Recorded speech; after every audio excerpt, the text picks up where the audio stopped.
नमस्कार, news capital express में आपका स्वागत है। बुलेटिन की शुरुआत करते हैं खास खबरों के साथ। दिग्विजय सिंह का बड़ा बयान। सरकार ने मंत्री टीआई के साथ पोलिंग बूथ पर घूम रहे जो अपराध है। हमारे पोलिंग एजेंट्स के कागज छीन कर उन्हें भगा देते हैं। क्या वो मंत्री वहां का वोटर है? नहीं तो क्यों बूथ में घुसे? बीजेपी सरकार ने 50 रुपये गैस की कीमत बढ़कर तोहफा दिया है पब्लिक को। मोदी हफ्ते में 10 दिन में ऐसे तोहफे देते रहते हैं। ये चुनाव कांग्रेस पार्टी जीतेगी। सच और झूठ के बीच की जंग है। निर्वाचन आयोग से हम सरकार के मंत्रियों और प्रशासन के अधिकारियों की शिकायत करेंगे।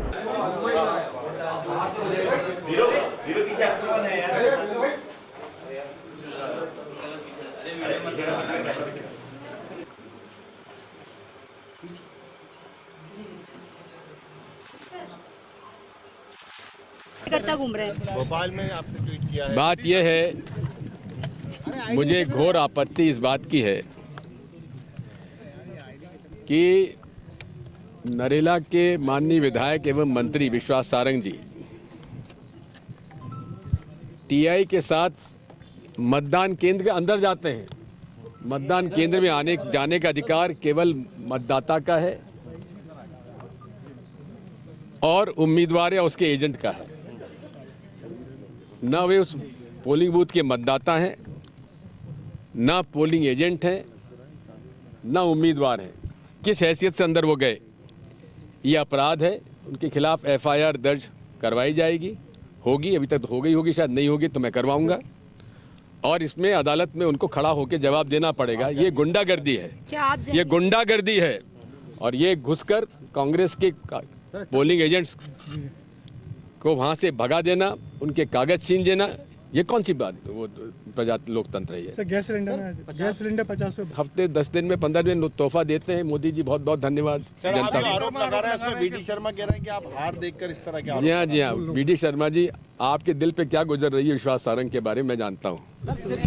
कमलनाथ का बड़ा बयान सामने आया है। निकाय चुनाव को लेकर कमलनाथ दिखे कॉन्फिडेंस में।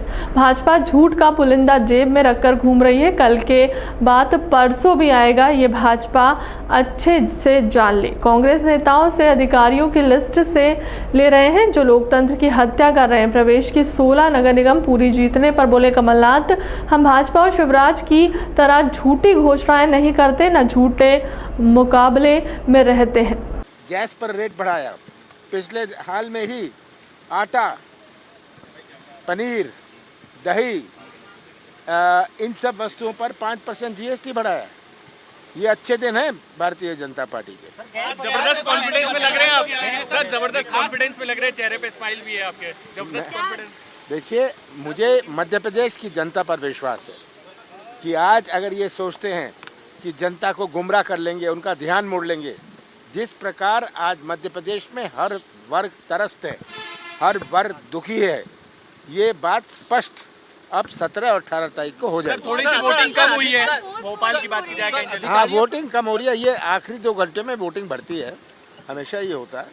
और वोटिंग कम होए ज़्यादा होए, जो भी होए, मुझे पूरा विश्वास है। कांग्रेस कई प्रत्याशी आरोप लगा रहे हैं कि अधिकारी जो है वो दबाव में काम कर रहे हैं। मैंने कहा बीजेपी पास पुलिस, पैसा और प्रशासन, और हम तो एक एक अपने उम्मीदवार से रिपोर्ट मंगा रहे हैं ताकि ये हमारे पास रिकॉर्ड में दर्ज रहे कि कौन से अधिकारी पंचायत लेवल से लेके ऊपर तक जिन्होंने पक्षपात किया, प्रजातंत्र का को दबाया और बीजेपी का बिल्ला लेके अपने जेब में घूमते रहे। मोरिया, ये आखिरी 2 घंटे में वोटिंग बढ़ती है, हमेशा ये होता है। और वोटिंग कम होए ज़्यादा होए, जो भी होए, मुझे पूरा विश्वास है। कई प्रत्याशी आरोप लगा रहे हैं कि अधिकारी जो है वो दबाव में काम कर रहे हैं। मैंने कहा बीजेपी पास पुलिस, पैसा और प्रशासन, और हम तो एक एक अपने उम्मीदवार से रिपोर्ट मंगा रहे हैं ताकि ये हमारे पास रिकॉर्ड में दर्ज रहे कि कौन से अधिकारी पंचायत लेवल से लेके ऊपर तक जिन्होंने पक्षपात किया, प्रजातंत्र का को दबाया और बीजेपी का बिल्ला लेके अपने जेब में घूमते रहे। ग्वालियर केंद्रीय मंत्री नरेंद्र सिंह तोमर अपने परिवार के साथ मुरार के सरकारी स्कूल में मतदान केंद्र पर पहुंचे, जहां उन्होंने अपनी पत्नी के साथ वोट डाला। वोट डालने के बाद केंद्रीय मंत्री नरेंद्र सिंह तोमर ने दावा किया कि प्रदेश के सभी निकायों में बीजेपी की जीत सुनिश्चित है। जो माहौल है वह बीजेपी के फेवर में है। लोगों को बीजेपी पर विश्वास है। कांग्रेस कुछ भी कहने की स्थिति में नहीं है। लोग जानते हैं कि कांग्रेस की नीति और रीति कैसी है।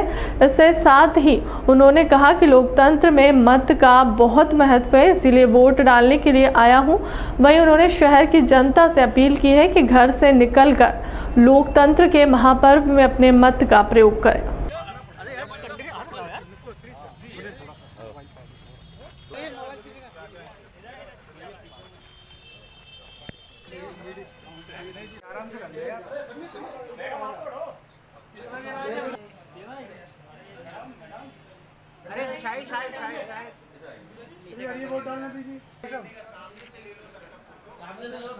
मशीन नहीं आएगी, नहीं आएगी।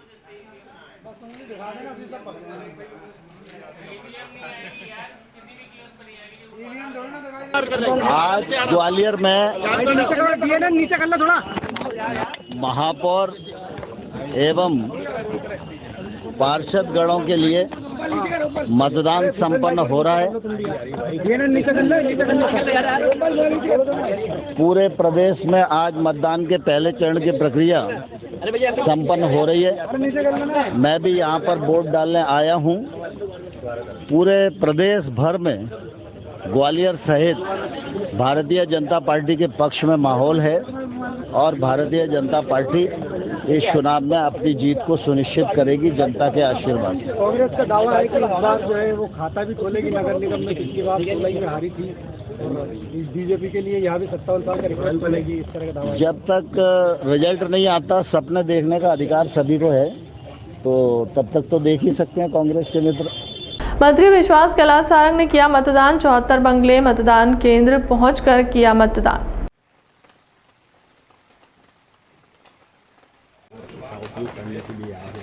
मैंने वोट डाला है। प्रसन्नता की बात है कि यह हमें अधिकार मिला है। वयस्क नागरिक को हिंदुस्तान के संविधान ने अधिकार दिया है कि वो अपने मत का उपयोग करे और उसी के अंतर्गत आज हमने मत डाला है। बहुत सारी जगह ये भी सामने आई बात कि जो ईवीएम है वो खराब हो गई थी, कई जगह जहाँ भी ऐसी स्थिति है प्रशासन ने उसको चुस्त दुरुस्त किया होगा, ठीक किया होगा। बाकी आप पर आरोप लगाए जा रहे हैं आपकी पार्टी पर। जब हारने लगती है और दिग्विजय सिंह जी को और कोई दिखते नहीं विश्वास सारंग के अलावा, तो दिग्विजय सिंह जी तो घूम फिर कर मुझ पर ही आ जाते हैं। और यदि वो ये मेरे खिलाफ ट्वीट कर रहे हैं, इसका मतलब कि उन्होंने अपनी हार स्वीकार कर ली। इंदौर में नगरीय निकाय चुनाव का मतदान जारी है। भारतीय जनता पार्टी के राष्ट्रीय महासचिव कैलाश विजयवर्गीय ने भी अपने पूरे परिवार के साथ मताधिकार का उपयोग किया। मतदान करने के बाद भाजपा के राष्ट्रीय महासचिव कैलाश विजयवर्गीय ने कहा कि मतदान सभी का नैतिक अधिकार है, सभी साथ में आकर मतदान करें। उन्होंने कहा कि यह लोकतंत्र का महापर्व है और इसे सभी के साथ मिलकर बनाना है चाहिए और सभी को साथ आकर मतदान करना चाहिए। कैलाश विजयवर्गीय ने कहा कि देश भर में भाजपा के प्रति विश्वास है। इंदौर में पुष्प मित्र लाखों वोटों से जीतेंगे।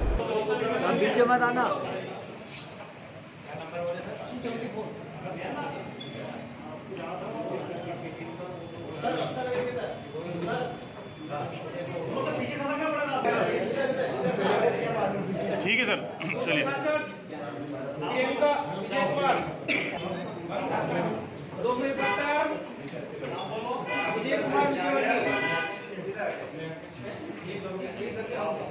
देखिए, मतदान करना सब लोगों का एक नैतिक अधिकार है और हम परिवार के साथ हमेशा ही, क्योंकि ये उत्सव है, प्रजातंत्र का ये उत्सव है और इसको परिवार के साथ मनाना चाहिए, मोहल्ले वालों के साथ मनाना चाहिए।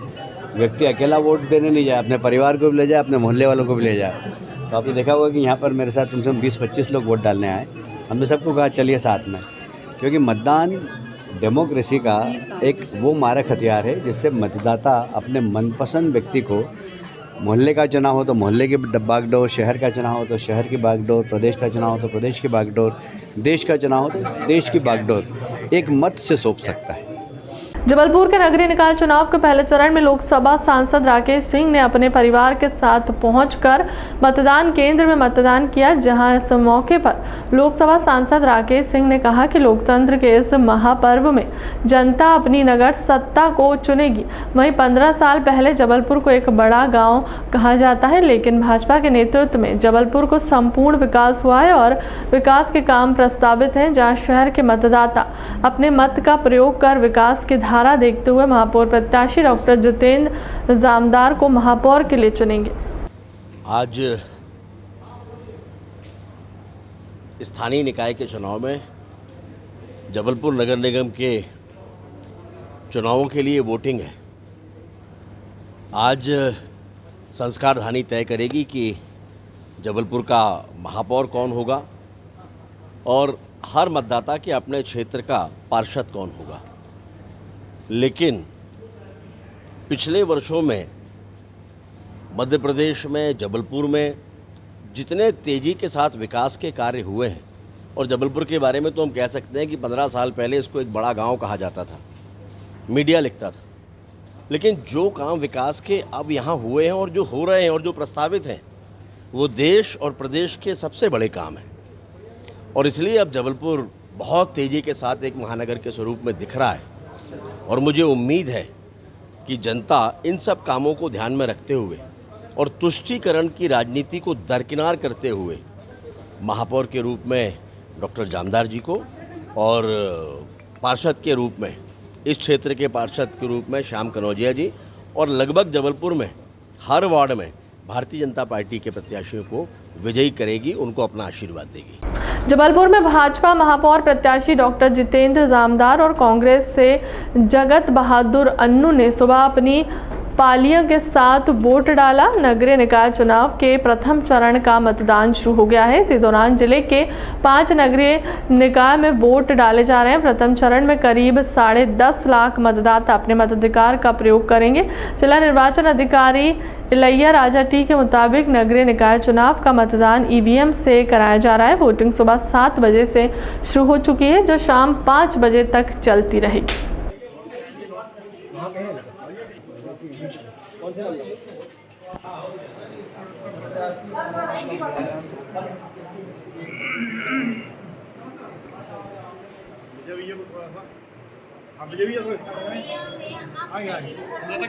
अमित ऐसा जाओ ना, जगत बहादुर ये मोबाइल वाला को बोले जरा।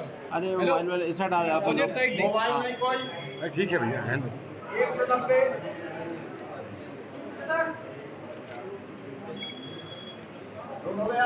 सामने नहीं आना प्लीज, वहीं दबे। अरे देखो कौन है? मैं हूँ। हाँ तो दबो ना। अरे यार अफरोज, अन्नू भैया भाभी पास में आई ना। भाभी हाँ भाभी 1 मिनट भैया।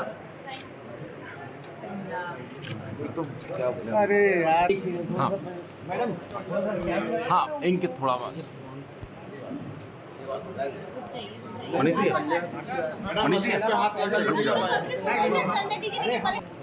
भैया बस 100 पे थोड़ा सा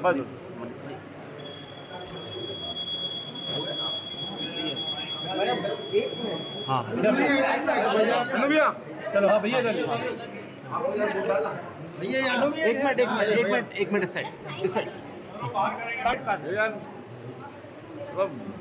पूर्ण विजय संकल्प हमारा, पूर्ण विजय संकल्प हमारा, अनथक अविरल साधना, निश दिन प्रतिपल चलती जाए, राष्ट्र धर्म आराधना, कदम निरंतर चलते जिनके, श्रम जिनका अविराम है, विजय सुनिश्चित होती उनकी, घोषित यह परिणाम है। आज प्रजातंत्र का उत्सव है। परम पूज्य बाबा साहेब अम्बेडकर जी ने प्रत्येक व्यक्ति को 1 वोट का अधिकार दिया। इससे अच्छा समानता का कोई सूत्र नहीं हो सकता। कोई भी हो, उसको वोट एक ही है और वो वोट अमूल्य है।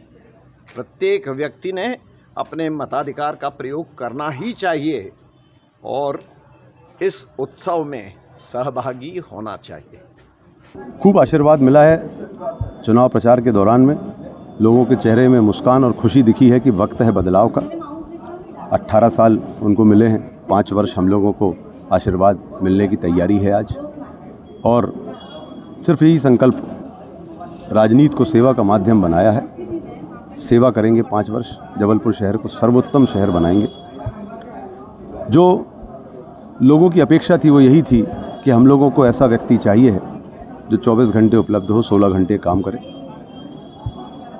जिसके पास नगर निगम के कार्यशैली का अनुभव हो, जिससे कि हम लोग पहले घंटे में काम शुरू कर सकें अवसर मिलने पर, और पहले घंटे में वो फाइल साइन करें जिससे मां नर्मदा में मिलने वाले गंदे नाले की एक बूंद भी मां नर्मदा के अंदर ना जाए। ये हम लोगों ने सुनिश्चित किया है। आग्रह है सभी से, आज बहुत बड़ा दिन है लोकतंत्र का। ये एक ऐसा दिन होता है जिसमें 2 वोट डालने मिलता है हर व्यक्ति को। एक की जगह 2 वोट डालने मिलता है नगरीय निकाय चुनाव में। हम लोगों को भी आशीर्वाद दें, हमारे कांग्रेस के जो पार्षद प्रत्याशी हैं उनको भी खूब सारा आशीर्वाद दें, उन्हें भी विजयी बनाएं, जिससे नगर सत्ता में हम लोग सेवक के रूप में बैठकर और जबलपुर शहर को 5 वर्ष के अंदर एक सर्वोत्तम शहर मध्य प्रदेश का बना सके। जबलपुर के वार्ड क्रमांक 58 राधाकृष्णन वार्ड से भाजपा नेता रत्नेश सोनकर ने आरोप लगाया कि कांग्रेस के नेता संजय अग्रवाल के द्वारा भाजपा के कार्यकर्ताओं के साथ मारपीट की गई। इस दौरान भाजपा कार्यकर्ताओं ने यह भी आरोप लगाया कि किसी व्यक्ति के द्वारा प्रधानमंत्री नरेंद्र मोदी और मुख्यमंत्री शिवराज सिंह चौहान के बारे में अभद्र टिप्पणी भी की गई। हालांकि रत्नेश सोनकर के द्वारा बताया गया कि उन्होंने यह वीडियो नहीं देखा है, परंतु यदि ऐसा कुछ हुआ तो उस व्यक्ति के विरुद्ध कड़ी कार्रवाई होनी चाहिए। अभी यहाँ घटना क्या हुई है? चूँकि कल 6 तारीख को चुनावी महापर्व है और हम लोग सब अपने कार्यालय में बैठ के कल के अपने चुनाव का जो मैनेजमेंट का काम है और अपने लोगों से संपर्क करना, बातचीत करना, ये सब हमारे कार्यालय में हम बैठ के चल रहे थे। लेकिन हमारे वार्ड के अंतर्गत शारदा नगर क्षेत्र की जो पहाड़ी है वहाँ से कुछ कार्यकर्ताओं ने हमको फ़ोन पे सूचना दी कि जो कांग्रेस के प्रत्याशी हैं संजय अग्रवाल अपने साथियों के साथ क्या अपने गुंडों के साथ वहाँ पर करीबन 30-40 गाड़ियों के साथ वहाँ पहुँचे और बस्तियों में चिल्ला कर वहाँ लोगों को गालियाँ गुप्तार करी, गाली बकी और हमारे कार्यकर्ता के साथ मारपीट करी और उसको जान से मारने की धमकी दी। तो जैसे ही हम लोग को जानकारी लगी तो हम लोग अपने कार्यालय से सीधे ही चौकी आके हम लोग यहीं पे, जब से चौकी में ही चौकी प्रभारी जी चूँकि बताते कि वहीं पर थे, मुझे अब जानकारी तो नहीं है, तो जब से अब हम लोग यहीं पर हैं अब वही जद्दोजहद चल रही है कि भाई हम चाहते हैं कि उसके ऊपर कार्रवाई होना चाहिए जिन लड़कों ने वहाँ पर न्यूसेंस किया है। क्योंकि हम लोग तो सब भारतीय जनता पार्टी के संस्कारित कार्यकर्ता हैं और अपने जनता में काम के दम पर अपने चुनाव को लड़ना चाहते हैं और हम लोग ने अपनी बात जनता के बीच में रख चुके हैं। अब कल चुनाव का महादान है, जनता खुद अपने मर्जी से तय करेगी, लेकिन अब इनका काम ही पेशा है दारू बांटना, पैसा बांटना और आपराधिक प्रवृत्ति जिनका शुरू से पृष्ठभूमि रही है। तो अब ये हम उनके बारे में क्या चर्चा करें, उनके तो दिए तले अंधेरा है, जनता देख चुकी है, सब जान चुकी है। यहाँ पर लोग बता रहे हैं कि माननीय प्रधानमंत्री और मुख्यमंत्री के बारे में कुछ टिप्पणी की गई है। जानकारी तो मुझे भी आई है लेकिन वो वीडियो अभी मैंने देखा नहीं हूँ, लेकिन यदि ऐसा कुछ किसी के द्वारा यदि किसी ने कहा है तो वास्तव में ये बहुत निंदाजनक है और ऐसे कहने वाले जो भी व्यक्ति होंगे तो उनके खिलाफ कार्रवाई होनी चाहिए। अब ये यहाँ पर अभी भाजपा कार्यकर्ता काफ़ी एकत्रित हैं, क्या घटना घटी थी? भाजपा कार्यकर्ताओं को कहना है कि कुछ बाहरी तत्व यहाँ घूम रहे हैं, न्यूसेंस क्रिएट कर रहे हैं और जब किसी व्यक्ति ने उनको टोका तो उसके साथ जो है उन्होंने धक्का मुक्की की है और हमने जो है नाम नोट कर लिए, एक को पकड़ भी लिया है कि कहाँ से आया, कैसे आया और क्या कर रहा था, इस तरीके से पूछताछ चल रही है। और काफ़ी भीड़ को ये लगा कि क्या हो गया तो वो सब साथ में आ गए हैं। बाकी स्थिति नियंत्रण है और जो भी वैधानिक कार्रवाई है, यदि किसी ने न्यूसेंस किया है तो उसके विरुद्ध कठोर कार्रवाई हम लोग करेंगे। यहाँ पर लोग बोल रहे हैं कि प्रधानमंत्री और मुख्यमंत्री के बारे में कोई टिप्पणी की गई है। नहीं, प्रधानमंत्री जो है और मुख्यमंत्री के बारे में टिप्पणी जैसी कोई बात नहीं है। बस ये है, वो तो देश के आइकॉन है, तो स्वाभाविक है उनके बारे में कोई कैसे टिप्पणी कर सकता है। बाकी ये मामला पूरा ये है कि जो कुछ लड़के घूम रहे थे, ये वार्ड के नहीं है, बाहर के हैं, तो ये कैसे घूम रहे थे, इस तरीके की बातें आई हैं, तो हम उसमें वैधानिक कार्रवाई कर रहे हैं। फिलहाल के लिए अब तक की खबरों में इतना ही। देश दुनिया की तमाम खबरों के लिए बने रहे न्यूज़ कैपिटल एक्सप्रेस के साथ। नमस्कार।